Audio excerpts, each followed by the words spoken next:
তাহলে আমি শুরু করে চলে এসেছি আবার কিছু রেসিপি নিয়ে। তা দেখো কড়াই বসেছি, কড়াই তো গরম হয়ে গেছে। কড়াইতে দিয়ে দেবো সর্ষের তেল। দেখো তেল গরম করে মাছ দিয়ে দিয়েছি। মাছগুলো ভেঙে নিচে পাঁচটা ভেজে নেবো, একটু লাল লাল করে ভেজে নেবো মাছটা।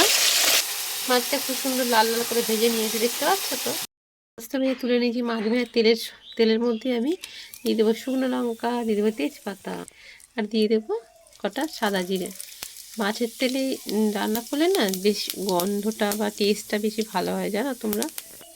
খুব একটা তো ভাজবো না, তা হালকা একটুখানি ভেজে নেবো এটা। দিয়ে দেবো লম্বা লম্বা কেটে রাখা আলু।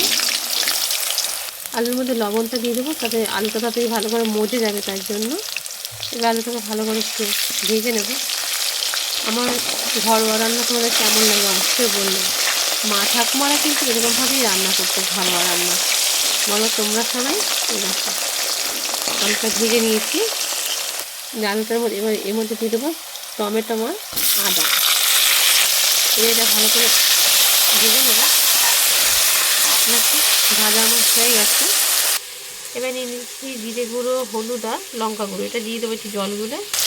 জলটা তোমাদের দেখায়নি, জলে করে দিয়ে দিলাম। এবার এটা ভালো করে এর মধ্যে নিয়ে কষিয়ে নেবো। কষালে খুব সুন্দর কালার চলে আসবে। আর একটু জল দিয়েছি যার জন্য যেন মশলাটা লেগে না যায়, জানো তো। এখনই দেখো কালারটা খুব সুন্দর লাগছে, তাই না। কিছুটা মাছের তেল ছিল না, এর মধ্যে দিয়ে কষিয়ে নেব।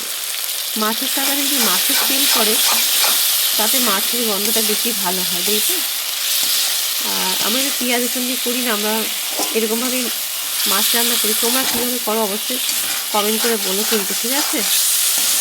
আমার তো কষানো হয়ে গেছে, দেখো তেল ছেড়ে দিয়েছি। এবার আমি গরম জল দিয়ে দেবো মধ্যে। দেখো গরম জল দেওয়ার সঙ্গে সঙ্গে কিন্তু তরকারিটা ফুটে গেছে, দেখে দেখো। আর গরম জল দিলে টেস্ট কিন্তু দ্বিগুণ হয়, তোমরা সবাই জানো। দিয়ে দেবো একটু গরম মশলা বা মিট মশলা, দিয়ে যেটা খাওয়া সেটা দিয়ে দেবে। দিয়ে দিলাম। এবার দিয়ে দেবো ভেজে রাখা মাছটা দিয়ে মাছটা পুরো ঝোলে ডুবিয়ে দেবো, যাতে তেল মশলাগুলোর মধ্যে ঢুকে যায়, তার জন্য। এটা আমার তরকারি তো হয়ে গেছে, তোমাদের নাবিয়ে নিয়ে দেখাই। গ্যাস বন্ধ করে দিলাম। এবার নাবিয়ে নিয়ে তোমাদের দেখাই। দেখো নাবিয়ে নিয়েছি, তোমরা ধনেপাতাও দিতে পারো, আমি ধনেপাতা দিইনি, এইভাবেই করেছি। কালারটা দেখো এখন ধোয়া উঠছে কিন্তু। আর মা ঠাকুমারা কিন্তু এরকমভাবেই রান্না করতো।